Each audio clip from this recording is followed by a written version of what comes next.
განმოგზაურდ გადაცემა საქველმოქმედო ჰუმანიტარული ცენტრი აფხაზეთის საზღვრისპირა და ბუფერულ სოფლებში 18 თვის განმავლობაში 495,000 ლარის დახარჯვას გეგმავს. თანხის ნაწილი უკვე ათვისებულია. დღეს ცენტრის წარმომადგენლები საზღვრისპირა სოფელ მეჯვრისხევის სკოლის მოსწავლეებს კონკურსში მოპოვებულ გრანტს გადასცემენ. ეხლა სატელეფონო ხაზია ცენტრის ხელმძღვანელი ეკა გვალია, რომელიც უფრო მეც გვეტყვის აღნიშნულთან დაკავშირებით. ქალბატონო ეკა, გამარჯობათ.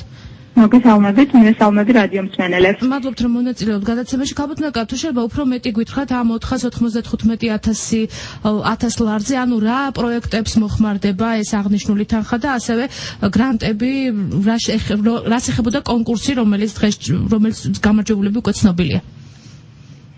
ცენტრი აფხაზეთი, როგორც თქვენ უკვე აღნიშნეთ, საზღვრისპირა 8 სოფელში ახორციელებს პროექტს, რომლის სახელწოდება ახალგაზრდების ჩართულობა და განვითარება. პროექტის მიზანია ახალგაზრდების სოციალური ინტეგრაციის მხარდაჭერა, მათი ჩართულობისა და განვითარების გზით. პროექტი ხორციელდება USAID-ის დაფინანსებით და გაეროს ბავშვთა ფონდის მხარდაჭერით. რაც შეეხება თავად საგრანტო კონკურსს, საგრანტო კონკურსი, ასე ვთქვათ, გამოცხადდა და ახალგაზრდული კლუბებისთვის. ეს არის პირველი შემთხვევა, როცა საზღვრისპირა სკოლის მოსწავლეებს დამოუკიდებლად გრანტის მოპოვების შესაძლებლობა მიეცათ.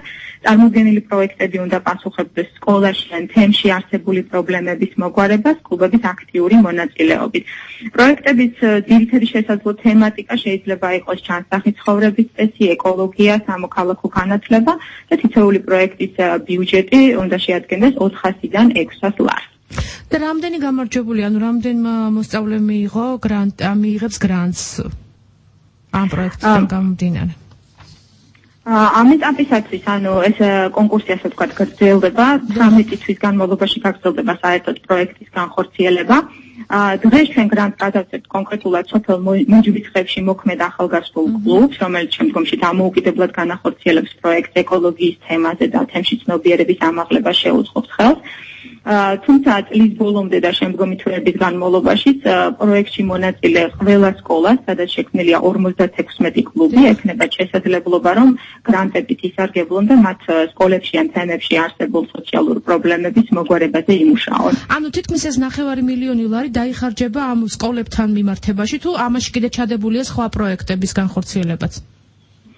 მოგახსენებთ, ესე იგი, პროექტის ბიუჯეტის 70% მოხმარდება სკოლის მოსწავლეების და პედაგოგების გადამზადებას და ახალგაზრდების ჩართულობას თემში არსებული პრობლემების მოგვარებაში. ანუ სკოლებში უკვე შექმნილია 56 სასკოლო კლუბი. ამ ეტაპისათვის პროექტში ჩართულია 600 იძულებით გადაადგილებული და ასევე სოციალურად დაუცველი ადგილობრივი მოსწავლეები. გარდა ვთქვათ ტრენინგებისა, პროექტის ფარგლებში იმართება შეჯიბრებები, კონფერენციები, ხდება შეხვედრების ორგანიზება გამოჩენილ ადამიანებთან და ეწყობა სხვადასხვა თემატური ბანაკები.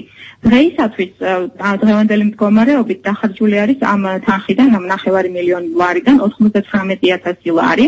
აღნიშნული თანხით ჩვენმა ორგანიზაციამ რეაბილიტაცია ჩაუტარა სასკოლო აუდიტორიებს 8 სკოლაში და ისინი შესაბამისი ინვენტარით აღიჭურვა. ასევე სკოლებისთვის შეძენილ იქნა სპორტული ინვენტარი და სხვადასხვა დანადგარები სკოლის ლაბორატორიებისთვის, რომელსაც ჩვენ დღეს სწორედ გადავცემთ ამ სკოლებს. დიდი მადლობა, წარმატებებს გისურვებთ. საქველმოქმედო ჰუმანიტარულ ცენტრ აფხაზეთის ხელმძღვანელი ეკა გვალია საუბრობდა პირდაპირ ეთერში. მაშინზე აფხაზეთი საზღვრისპირა და ბუფერულ სოფლებში 18 თვის განმავლობაში 495,000 ლარის დახარჯვას გეგმავს. ამ დროს